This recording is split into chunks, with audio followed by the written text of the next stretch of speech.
Can you kill something that big?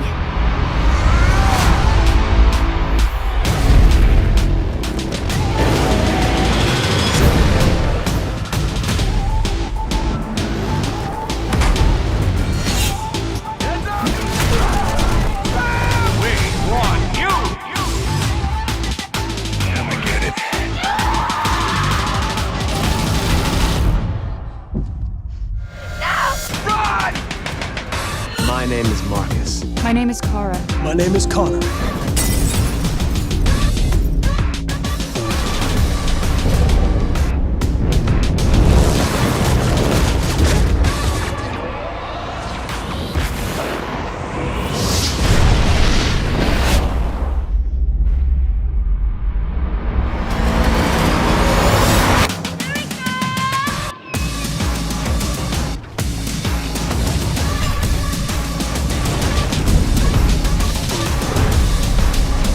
After all we've been through.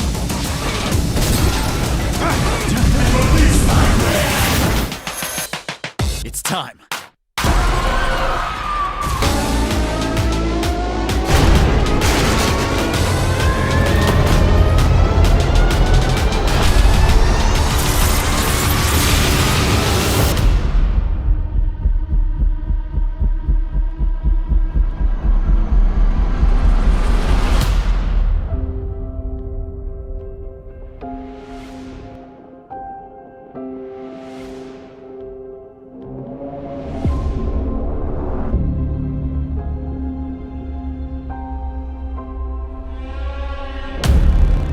PlayStation.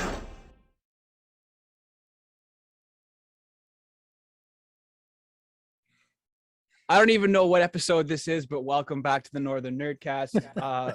We have a lot to talk about today. So let's just do a brief synopsis of the episode, if you will. So about an hour ago, PlayStation finally announced. It was kind of just put out as a tweet, and it was really weird. Project Spartacus is not actually called Project Spartacus. It is called PlayStation Plus Essentials. So this is the rumored Xbox Game Pass killer, quote unquote, for Spotify. Before we get into that, joining me as always is my co-host with the mo-host. That made no sense either. Clayton, welcome back, man. How are you enjoying Guardians of the Galaxy? It's awesome. I told you it was a great game. The gameplay is like a solid B, but the writing and the voice acting is like A all the way. Well, so just some news about that as well. I had messaged you. I don't know if you saw the message, but I've got John McLaren, Star-Lord, is down for coming back to chat with us. Alex Weiner, who voiced Rocket Raccoon, is down for coming on. I reached out to Kimberly Sue, who played Gamora, and Jason Cavalier, who is Drax. Robert Moncom, who plays Groot, isn't actively on social media, so John had said when we get everyone together, he'll fire a message to him to get him on. But hopefully we'll have the entire cast on so that That'd be awesome. We can talk to them. And maybe instead of a shout out, we can get like one of those group huddles where they're like pumping up the nerd. Yeah. Guys, let's flark and do this. Yeah. But I know. I was thinking about it's so fun. I was thinking about that. Well, I showed you a picture there yesterday of I tagged them. Drax. I tagged them in it, so we'll see if what they say. Yeah, Drax sitting on board the Milano reading Sarcasm for Dummies. I was like, all the little things like that just make it a real joy to play, and the constant banter too. As long as you don't stay in one place for too long, because then they start repeating themselves. Yeah. But if you know you're doing good at the game, if you're motoring through and you only hear every quip one time, you know what I mean? Yeah, everybody killed it in their acting. Like, for sure. Well, obviously, because 3 of them have been nominated at the video game awards there that are coming up in England. I think it's BAFTA. Yeah. So John McLaren, lead performance for Star-Lord. Yeah. and Alex and Jason for best supporting cast for Drax and Rocket. So Oh, that's, Rocket's awesome, man. The rage. The yeah, rage. and the writing for Drax was so well done. Like Oh, on point. I'm Like not totally. like you're not in this area yet, but we talked about it about like when John and Kimberly were on the show. Just some of the lines that he delivers is just Yeah. like I don't know why, but it always like I always go back to like they're their own original characters for the game, but it always just how Drax is reminds me Yeah. so much of Batista's Drax, like just Yeah. like not really We're- maybe autistic, but like you don't know, like it's never Yeah. really implemented just about that, but it's his culture. I think it's Yeah. his culture. He says so one time he says, "We're in a place between two rocks." Star-Lord's like, "You mean a rock and a hard place?" Yeah, that's what I said. yeah, Yeah, no, it's just they just make me laugh. there's a really big like what's meant to be an emotional scene that's coming up, and like you're really invested in it, and then Drax says something and it just like just makes you laugh. It's like, wow, they took that very touching moment and just Draxified it. So Perfect. but Yeah, it's yeah. awesome. It's funny though, because I was playing it yesterday and the kids saw me and they're like, "What are you playing?" And I was like, "Guardians of the Galaxy." They don't look like the Guardians of the Galaxy. I'm like, "No, it doesn't look like Chris Pratt and Batista, but they don't look like them. They don't look like them in the comics either." Exactly. Oh, well, they sound like them. Yeah.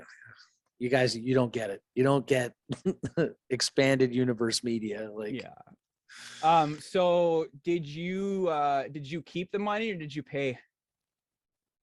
oh, I tried to pay back at the halal station there, and then things kind of went pear-shaped and we had to get out of there, as so many of the missions do end so far in that game. But I haven't had the option to give the money back yet. Okay. But That's if I do, I'm just asking. That's all I'm I don't gonna know. say. Hard to say. I don't know if I will or I won't. If they give me the option, we'll see. Sounds good. Like you can't really buy anything with the money, can you? I don't think so. I think like just you can only So- find the suits. It's just like a sub story per se. Yeah, so- exactly. So I'll probably give the money away because it has no value to me. But if it was like the difference between me getting a bunch of new weapons, Yeah, of well, course. I mean, we're the gardeners of the galaxy. That's right. I got to make those that money. hoes. Yeah. All right, so let's jump right into this because I was severely let down by this announcement. Like, all through Twitter for the past week, everywhere you go, oh, PlayStation's going to reveal its Game Pass rival. Oh, the Game Pass killer's coming. So they announce it, and I'm reading through it, and I'm like, okay, well, this sucks. So there's going to be 3 tiers. Okay. Oh, so, yeah. Okay. So the first tier is the just the PS Essential. Plus Essentials, Yeah. which is going to cost $9.99 a month, or $24.99 for 3 months. And basically all that is what we currently have with PlayStation Plus. Like you don't get anything out of it. Like, well, besides what's already included with PS Plus. Then you get into the PS Plus Extra, which will include an additional library of 400 downloadable PS4 and PS5 games, such as Death Stranding, God of War, Spider-Man, Miles Morales, Mortal Kombat 11, Returnal, and more. And then the price point for that is going to be $14.99 a month, $39.99 for 3 months, or $100 for the year. And then you get PS Plus Premium, which adds an additional, like on top of the 400 games already for the second tier, you're getting an additional 340 games, which includes streaming only on PS3 games, which I guess isn't so bad. I don't know yet. But it's going to be all cloud gaming. And then classic games from original PS1, PS2, PSP. And the price of that is $17.99 a month, $50 a month, every quarter, or $120 for the year. I have a problem with this because, first of all, where's the Vita? there's no Vita at all. Like they've just completely, it's just like the Vita's the redheaded stepchild. They don't, it's almost like, I get that there's that back pad, but I mean, the PS5 haptic feedback controller could act as that pad. I don't know why they're not doing it, but Yeah. and then you also get access to timed demos. So you're basically paying to play demos. I don't know. Well, I like that's all in for say $4 a month, for an extra $4 a month over what you pay for Game Pass. You're getting what, 700 games? Yeah, but you're also not getting anything day one, and we'll get into that in a second because Jim Ryan tweeted a few minutes after, because people had noticed that there was no day one games, but we'll talk about that shortly. But yeah, so I feel like like Xbox is pushing the service more to, Xbox is doing more to push it ahead as a current service, something that you buy that you can use for new games, like something that will keep their hardware moving forward, while Sony is using it more as a collection of, look at the good old days, look at all of this old stuff. You know what I mean?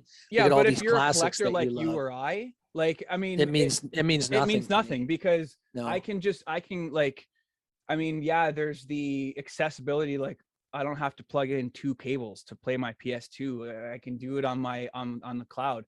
But I mean, every game that I have on PS2, I personally can't see them putting like an abundance of role-playing games, because Sony's focused on like their single, like, I mean, they're all single player games, but they want those games that you're gonna have an experience with. Like, I don't know, maybe they'll have all of the library. I mean, I think the PS2 is the biggest library of all the game, like all the systems.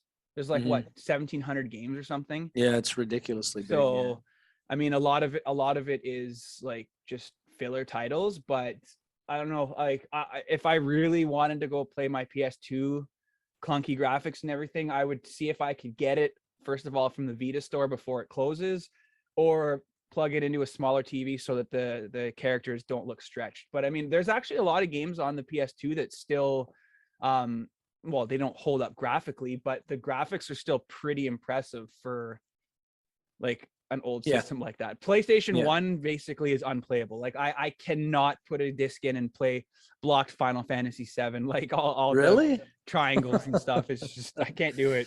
Yeah, you have to remember is that 32-bit was the first real generation that did polygons, right? So there was lots of missteps, and there was lots of, well, the graphics were clunky and the controls were clunky, but there was a lot of really innovative ideas came out of that generation too. Stuff that they would never even bother trying today, but still stuff that made for some pretty interesting games.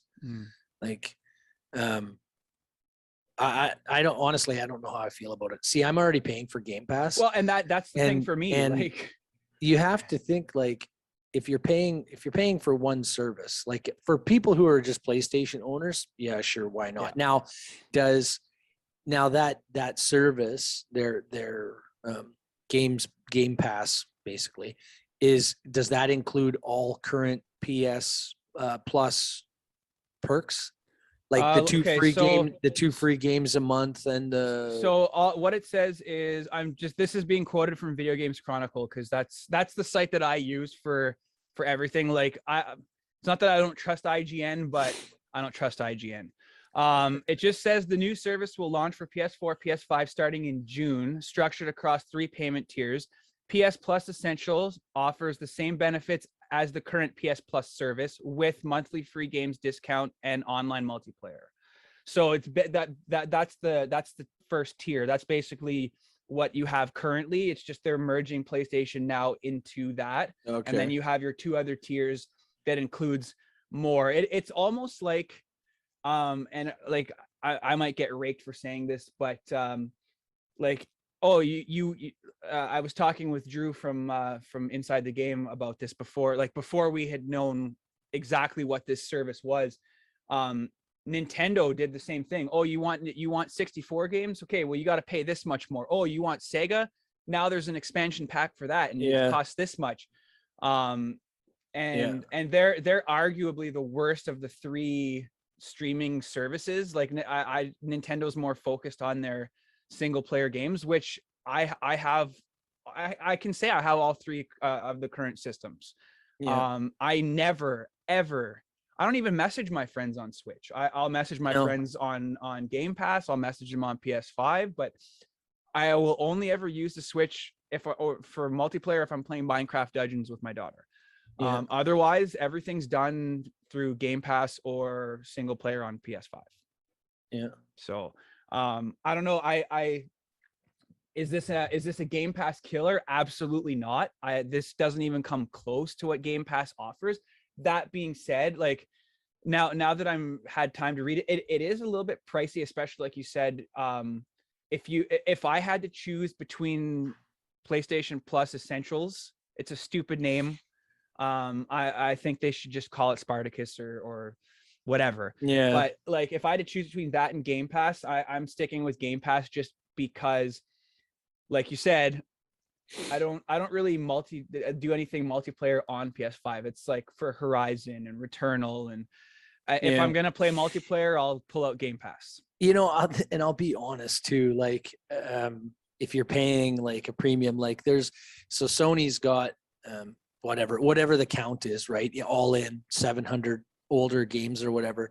How much of that is shovelware? Well, that's how much of that is shit that you're just never gonna play. Like I gotta be honest. Like I would like to see more stuff on Game Pass, but they're always getting new stuff, right? And we do get the day one stuff. Mm-hmm. But even at the bottom of the Game Pass list, there's stuff that I would just never touch. You know what I mean? So it's like, yeah, we got 700, yeah, but you don't want to drive it. It's like in Gran Turismo. You know, you have they're boasting 1,000 cars, yeah, but 600 of them are like Toyota sedans, and you have to pay to get them. Honda 4-beaters. Actually, yeah, I was just listening last night to or watching a YouTube video actually, and it was like an in-gaming news type thing, and the guy was talking about how Polyphony Digital actually added these super aggressive microtransactions after all of the reviews had gone in for the game. And then so the game got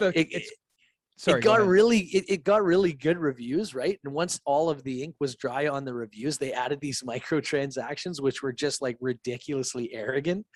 And then when the gaming community told them, like, what the fuck are you doing? Like, this is BS. They're basically like, well, you don't like it, take your ball and go home because this is what it is.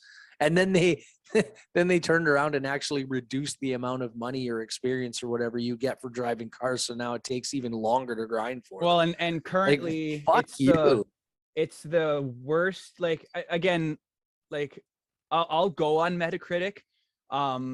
This isn't a plug towards Drew and the guys over at Inside the Game, but they're 99% of the time bang on with their reviews.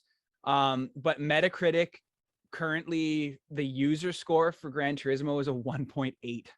Well, yeah, I saw that. And that's the reason. That's the problem with Metacritic, is that when everybody can agree that something is good, they can agree that it's good. But review bombing gives them the opportunity to basically show that Metacritic isn't it's not a meter stick for how good something actually is. All it tells you is how popular it is. Well, and that's like, so Horizon got review bombed because it came out 3 days before Elden Ring, and then Elden Ring got review bombed. Well, basically lots of zeros because the game was too hard. Like, and this is the thing, like, you know exactly what you're getting. The second you hear From Software, you know what kind of game you're getting. You're not going to be getting some easy walk in the park. Like even the most basic grunts, 2 hits and you're dead. Like in Elden Ring, and like everyone's like, oh, you gotta get good. I good. friggin' I hate that term, and that's why I told you yesterday when you said you kept dying in those QTE things in Guardians of the Galaxy, and I said, oh, you gotta get good. I don't like that term. I just think it reminds me too much of Larry the Cable Guy. Well, the thing is though, is that I've played like almost all of the From games, and you do have to practice. There's no secret codes or anything. There's some exploits like for souls and stuff. I remember there was a soul farming thing that I used, a trick that I used on Dark Souls 2, where you kill the giant king for millions of souls a time. And I think that, like, I played it, I got to the end of the game, and then I just went back there and I just wanted to buff out my character.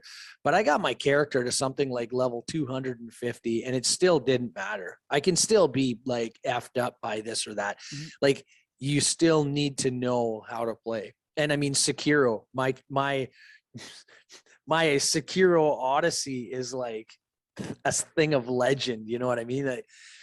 I played it. I absolutely got my ass handed to me. I shelved it for a year, and then I ended up coming back to it because I just couldn't stomach the fact that I didn't beat it, right? So I came back, but then once I actually played it and I studied it and I actually got good at it, I beat it like 7 more times, and I platinumed the game. So it was an investment in time and skill, though. And You're ringing. There's a phone ringing in my house. Why is there a phone ringing in my house? 1 second, I'll be right problem. back.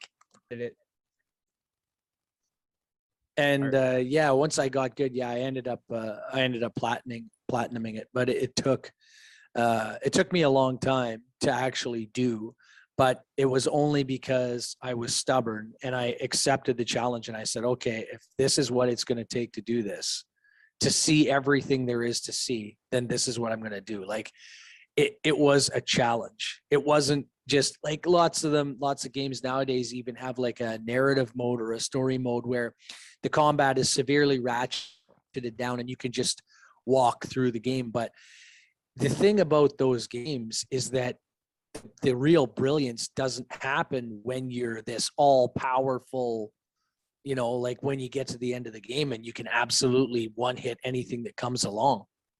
The real magic is in the point when you're evenly matched with an opponent, and it's all down to that one sliver of health, and it's all about who can juke who and who can actually get that last hit. You know what I mean? And the thing is too, is that just walking through a game, you never really get that sense of victory. Like, there were so many times in Sekiro where I felt like I had actually earned something, like I had done something, because I'm not a particularly great gamer, you know. And there's going to be lots, you know, in before people say, oh, Sekiro is so easy, I just kicked that game's ass, I don't see what everybody says the big deal is. Yeah, that's fine, you're a jerk, but whatever.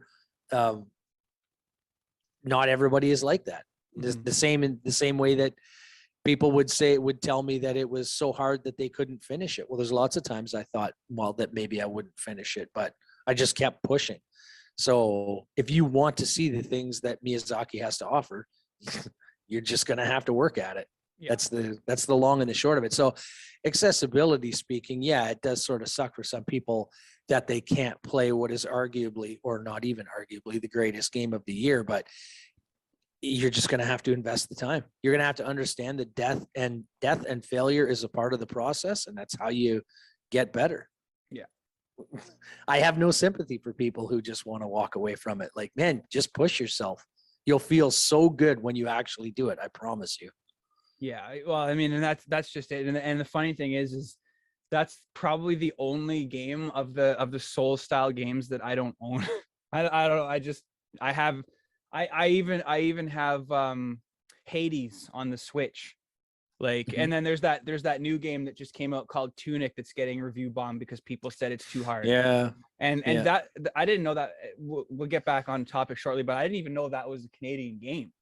Like, I didn't know that either. Yeah, it was developed here and well, not here, but it was developed in Canada. But so getting back to this whole Game Pass killer, a follow-up tweet that came out, and then there's actually another tweet that just came out. So this is good. This is great. Like, there's a lot of material here. PlayStation CEO Jim Ryan has said in an interview that Sony games could suffer if they were added to PlayStation Plus on day one. And again, this comes from Video Game Chronicles. When asked about adding new Sony first-party titles to the service in the game, similar to what Microsoft does with its Game Pass, Ryan said, the CEO of Sony, Jim Ryan, said, "This is not a road that we've gone down in the past, and it's not a road that we're going to go down with this new service. We feel that if we were to do the games that we make at PlayStation Studios, we feel that if we were to do that with the games that we make at PlayStation Studios, the virtuous cycle will be broken. The level of investment that we need to make in our own studios would not be possible, and we think the knock-on effect of the quality of games that we would make would not be something that gamers would want." Why do you think that? Bullshit. Like, you know what, Yeah, that's BS. That's a load, why? man. Like, and he's always, but you know what, I will give credit where credit is due. The fact that I say we, because I'm a Sony guy, like, through and through. The fact that we are getting something that right now it's not even comparable to Game Pass, but down the road they're going to be tweaking it, because there's going to be a lot. I guarantee you, with not releasing day one stuff, it doesn't have to, day one doesn't have to be first party studios. None of the Xbox stuff that's released right now, oh, mind you, they don't have any first party studios besides Halo that came out. Starfield will be Pretty sure Forza Horizon was a day one too. No, but what I mean is, like, all the stuff that's coming out day one isn't from a first party studio. Like, they're no, they've got lots. Yeah, they have lots, but they're like, for him to say that, like, why not? Like, I mean, just say, for example, say this came out, like, we won't, I guarantee you we won't see God of War Ragnarok day one. There's no way. They're gonna want people pre-ordering it. They're gonna want all the collector's editions. And again, that's what Sony does. Like, I'm not gonna go out of my way to buy an Xbox game that I can get on PlayStation. Again, not because of any reason, but, like, other than the fact that, mind you, I shooting myself in the foot when I say this, because, like, I have Final Fantasy 9, 10, and 12 across 3 systems and 3 companies. So, but I don't know. I like, okay, here's, say, what the heck? It just came out. I want it so bad too, and I'm just holding off. Ghostwire Tokyo. Like, there's nothing saying that they couldn't do something like that as a day one. It's not a first party studio. They're owned by Microsoft, and it was an exclusive time deal that came before the purchase happened with Xbox and Bethesda. But you don't have to put a first party studio title out. If you're that worried about it, there are a vast amount of other games that you could just drop day one. Like, the only day one release we got was Shadow Warrior 3. And that was before this whole thing. And I mean, apparently I played the first one. I thought it was hilarious. It's like a Asian Duke Nukem Doom kind of game. Doom Nukem. Doom Nukem. Doom Nukem. Deuce Nukem. John St. John's son. Yeah. But yeah, I like that you can't. It just, I don't know. I don't understand his thought process on that. And like, I'm sure we'll be getting into more, like, I would love to have Drew on at some point, to, like, down the road when this has been out for a little bit and people can test it out and see what they actually think about it. Because as of right now, like, we still don't really know much about it, other than we've got the price point. It's coming out in June. And there are supposed to be a couple other big announcements coming from Sony in the next couple of days. So we'll, like, allegedly we'll see what happens. But Clayton, are you going to like get, you have a PS4 though. I mean, you can still get it on PS4, but are you going to try this service out to see what it offers? Yeah, I would try it out. But like I said, I'm not the type of person who buys like a whole bunch of different live service things like that. Like at the house, we have Netflix and Disney Plus, and honestly, there's a good enough balance to warrant paying for both of them because we've got kids and whatnot. But one of us pays for the Netflix and the other one pays for the Disney Plus, right? I can't. It's weird to say this. I don't know. Maybe it's because I'm from an older generation, but having multiple live game services that you pay for seems like a waste, because every time I'm sitting there playing my, one of 700 games on the PlayStation, I'm not, my Game Pass is sitting idle.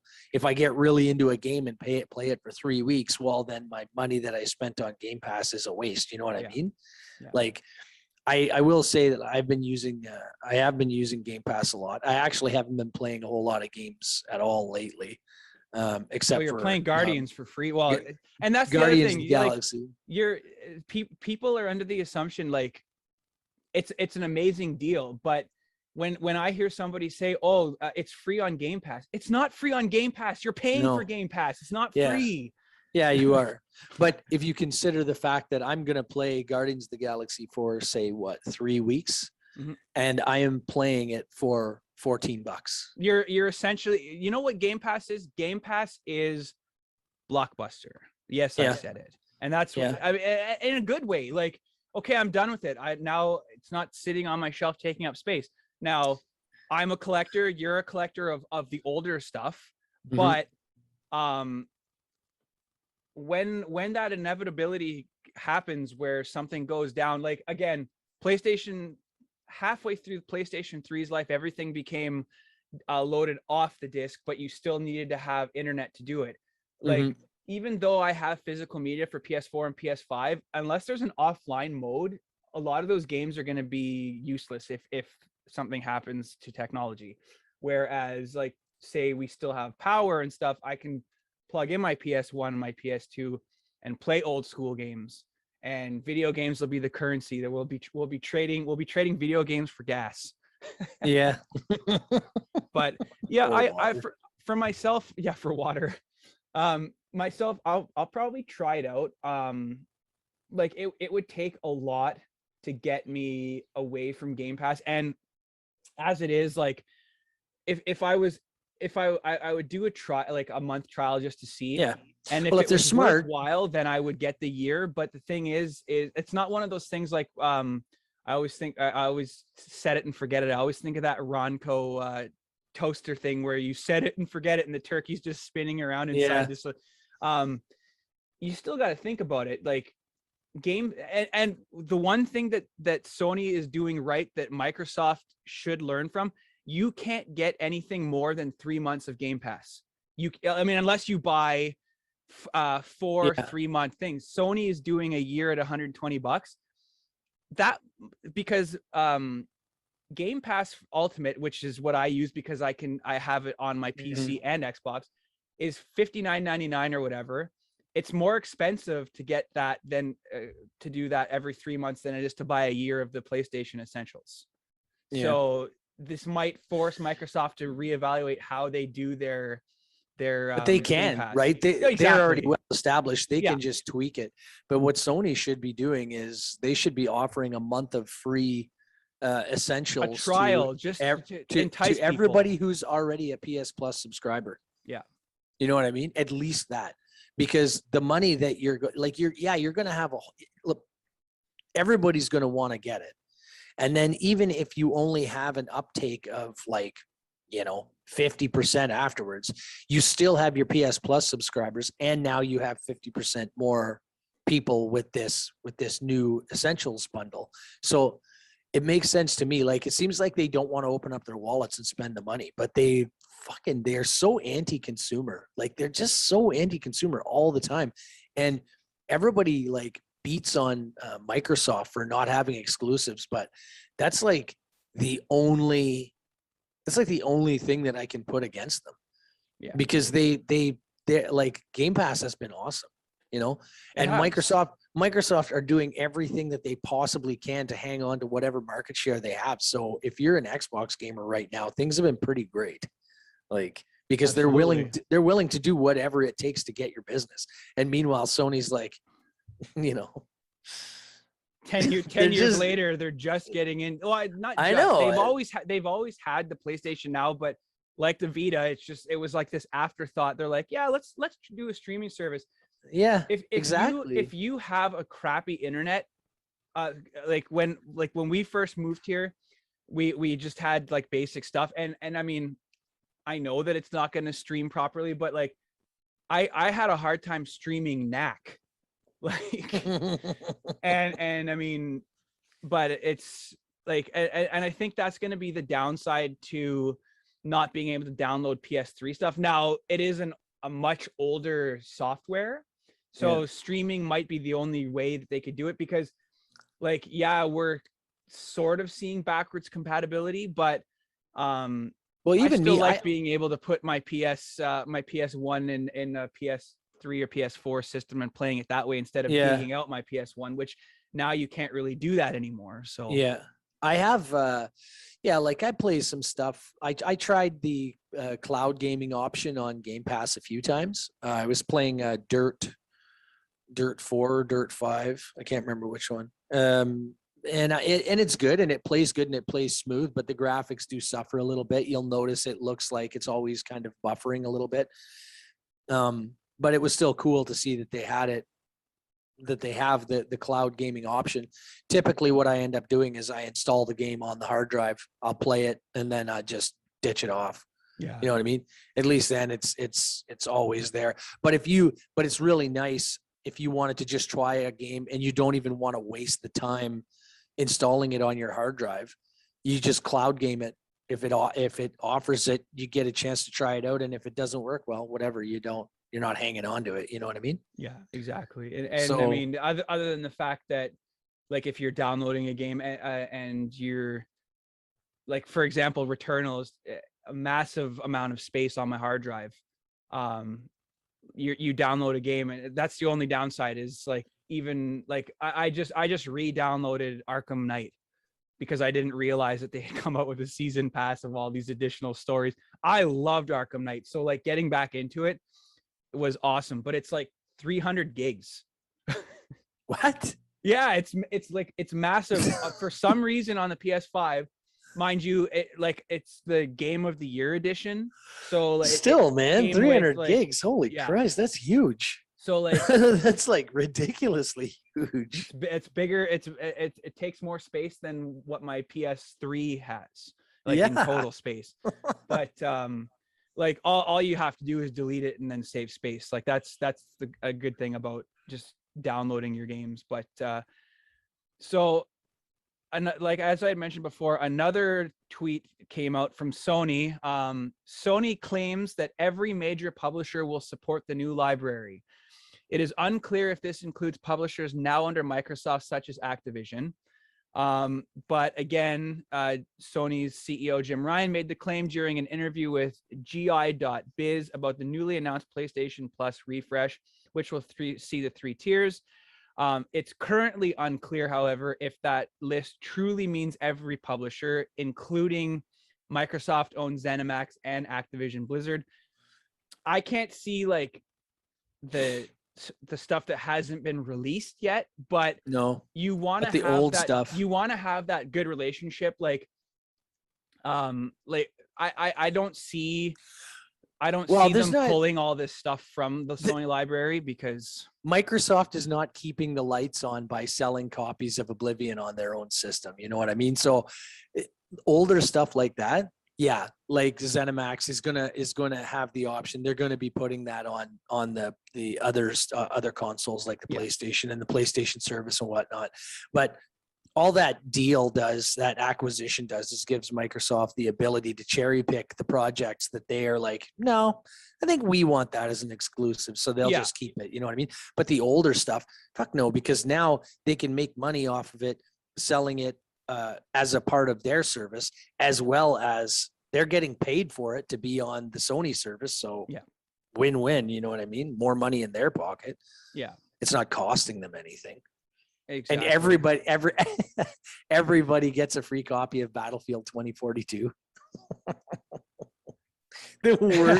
Have you seen that? The game is terrible, Dude, man. I have not, but Scott over at again, I gotta throw up the dollar sign, the cha-ching cha-ching, but Scott over at Inside the Game, he's a real big fan of that series, and he said that it's gotten better, but not anywhere that it should be. Yeah. So better, relatively speaking, is not like excellent as far as Battlefield is concerned. It should be far and away. You know what? Like You that was a poor analogy. You should have said like every person that subscribes to the service gets a free copy of Cyberpunk. Yeah. Cyberpunk's actually not too bad now. It's better now. It's better. Where it should have been. It's playable. At least now I can get my money's worth out of it. You know what I mean? But and there is some stuff that was never seen in the before, like in the current gen. I don't refer to PS4 and Xbox One as current gen. A lot of people still do, but current gen is PS5, Xbox Series S and X. There are certain things that were added specifically for that, and they're more blink and you miss it kind of moments. And if you never played it on the PS4 and you come across it, you would never know that it wasn't in the game. But there's like shower scenes and stuff now. But there is rumors of the story DLC coming soon. We'll see what happens with that. But yeah, so that's pretty much it on this 3-tiered system. I mean, I don't know. I'm like 50-50. Like I'll still try it, but I don't like. There's got to be enough there to keep me wanting to do it. The price points though are kind of a joke, really. The price points are so close together that, I mean, if you can afford $10 a month, can you not afford $15 a month? Or 19. You know what I mean? Or $19 a month. Exactly. The price points are so close that it's like, well, yeah, I could go with the essentials, but I mean, why not just pay the extra $7 or $8? And you know what I mean? Like, so Sony knows that if you're in for a penny, you're in for a pound, basically. Like, I would never, if I was going to pay, $10 or $12 or whatever for the basic Game Pass package, why would I not just upgrade to Ultimate for just a few dollars more? It's simple math, right? You get half of what you get, but if you add just a few bucks, you get twice as much and you get all these extra bells and whistles. Yeah, of course you're going to go with the top tier. Yeah. I don't know. Well, it seems and that's what I'm going to do. Like, it's like you said, if you have $10, like, why not just go up like to the top tier and get everything essentially except Vita, because we won't go back there. Like, I don't know, Vita is probably one of my favorite systems, and it just didn't get the love that it deserved. No, I don't think, and you know what, I will throw this out. When we go to Toronto in June, I will be looking for, like, I had a massive Vita collection, and I very, very stupidly sold 90% of it at a swap, and now it's like almost impossible to find Vita without spending money. Like, I got Gravity Rush from Robin at our show, and it was, you won't be, I don't know why I showed that to you, but it was $95. Wow. So like finding stuff like that is difficult. And again, Sony has always talked about, oh, we want to preserve gaming history. You're going about it the wrong way by not including every system. Like, I don't know if it was just that because the Vita didn't sell like they expected, they're just like, oh, screw it, we're gonna just try and write it off like it didn't happen. I haven't looked at the actual list of games or anything, or even if they have one on there. But are they planning on having VR support on that? Like, are there going to be VR games on there? There's VR games currently available for PlayStation Plus, so I don't see why it wouldn't. Especially with PlayStation VR 2 like being shown and everything, you'd think that they would be offering that kind of support. It doesn't actually say anywhere on the news article. And see, here's another thing that just popped up. Analysts react, PlayStation Plus won't have the pull of Game Pass without day one releases, and that's going to be the thing that we just talked about as well.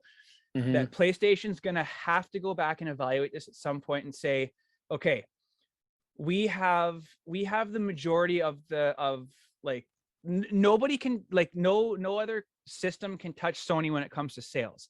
In a couple of years, you'll see that number drop. Like they're predicting Xbox will get a 7% gain on PlayStation, but they'll still be behind.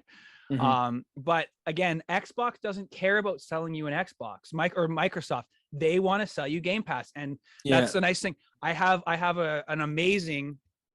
I'll show our YouTube viewers, but I've got the 20th edition controller. I don't know how it's going to turn up in the screen because my light's on, but it's the OG Xbox colors from, like, so it's see-through. I can just turn that on, go on Game Pass on my PC and play. And that's what Xbox or Microsoft wants to do. They want to sell you Game Pass and cloud gaming. Not just PC either. Mobile phones. Yeah, exactly. Yeah. So you can buy those. I haven't gotten into mobile yet. Well, I shouldn't say yet. I don't know. Every time I think of mobile, I think of like Candy Crush Saga and Angry Birds. Yeah, I know, but they're okay. That's a whole other subject. But they also have that backbone controller, which basically turns your phone into a Steam Deck or a Switch, right? Like all they need is the service. They give you the peripheral, right? But they sell you the service, and then they'll just put it on anything. They put it on your TV, like, you know what I mean? And a smart TV with Game Pass. Can you imagine that? Sony tried that with their own phone, like Xperia. They tried to do that, and it's just like, again, it's like if something doesn't grab immediately, oh, it's not worth our time. We're just gonna scrap it, and that's it. They just Sony have never been innovators.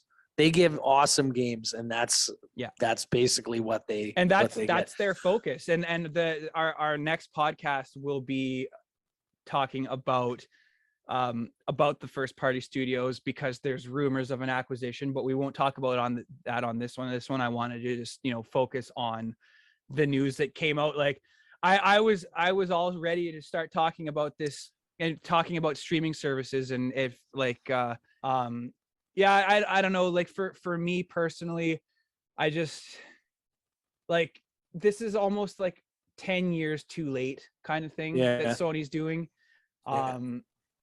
They have the market for the single player games. That's what they're known for. They've made it clear that they're not going to be doing first party day one releases, which is disappointing. But I honestly think that we will start seeing day one releases when they see the initial numbers that aren't as high as they probably hoped or expected to see.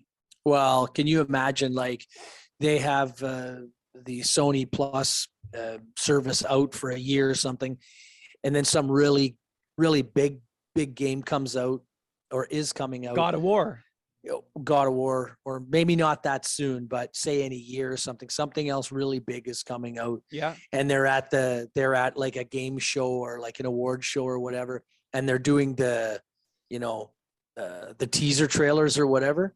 And then at the end, it's like available only on PlayStation 5, and then it fades out, and then it fades right back in. Available day one. Yeah, exactly. People would fucking lose their minds. You'd have to be scraping people off the ceiling. They would freak right out. So that's an ace that they can have, like, to whip up a ridiculous amount of they're showing you that they're bringing out this live service, but I hope that they're not tipping their hand. I hope that they're actually still. And I mean, you know what? You're still gonna have those hardcore collectors that will still pay top price for a physical release, and I know because I'm one of those. Me too. Like you'll still like. I think that this is a big mistake that they're doing, where they're not going to do first party releases day one. I'll get it and if I leave it sealed on my shelf and I can get it for $120 for a year for like a whole bunch of games, I'll do it. Sorry if my wife listens to this once it goes up, but that's how it is. All right. So we are going to end it there. Where can people find you, Clayton? Besides Discord, because you still don't have it. I have so many things that I have to do. I need to start making myself like a to-do list of stuff. I got people that I need to get in touch with. I got fucking chores that need to be done. I got so much stuff to do. You still got to do Glen of War. I actually had it back up on the tablet there the other day. I was looking at it. I may start from scratch. I don't know. I'll see. I've been doing a lot of not animated stuff, but I've been like I was doing a lot of painting, and now I'm back to I'm getting into like comic booky type stuff, and that kind of is right up that alley. And I've got a good bit of practice now, so I'll probably take another run at it. I'll go over the line work of the picture that I have one more time, and if I can't see the image, I'll scrap it and I'll go back to one of my other concepts, because I had some pretty good concepts for that. It wasn't all you really have to do is just have a picture of like have a print of him. I got it, standing in front of Bobby's store, humming and hawing over every single deal and then not pulling the trigger. Yeah, you said briefcase guy as like a superhero, so I pictured this ninja with like briefcases on. Yeah, that works too. Like you should just have retro chase games sign, and then have there you go. You know what? That'll work better because I'm still working off the old Caruso Club background. Yeah, we'll give Bobby some props. Maybe he'll throw us some free games. No, I'm just kidding. But like. Have Glenn have Glenn standing in front of Retro Chase like all stealthily with two briefcases, handcuffs to each hand. Yeah. Paraphernalia. The _iron_hobo is really the only place on Instagram. I'm not really doing it anywhere else. Yeah. But I try to post pretty steady on there, so. Awesome. Well, we'll wrap there. Thank you for listening, and we will see you again in a week's time. Take care, everybody.